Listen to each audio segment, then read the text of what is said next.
Welcome to Sweet Life Beat Life. We hope this video helps. You start by choosing the target text or placing your cursor where the link should live. Use Ctrl+K on Windows or CMD+K on Mac, or pick Insert, then Link from the menu. This opens the link dialog so you can paste a URL. Once you paste, Google will preview the target. Make sure it's the right page. Press Enter or click Apply to embed the link inline. You've completed the first actionable step toward linking content in your document. Once the link is inserted, click it to reveal quick options: open, edit, or remove.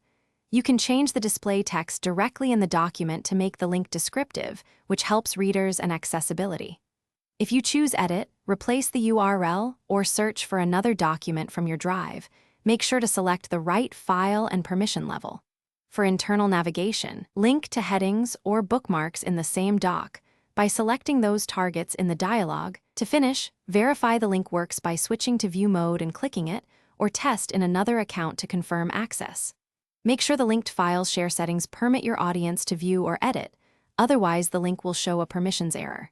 If a link breaks, reopen the dialog, paste the exact URL again, and remove tracking or extra query fragments that can corrupt the target.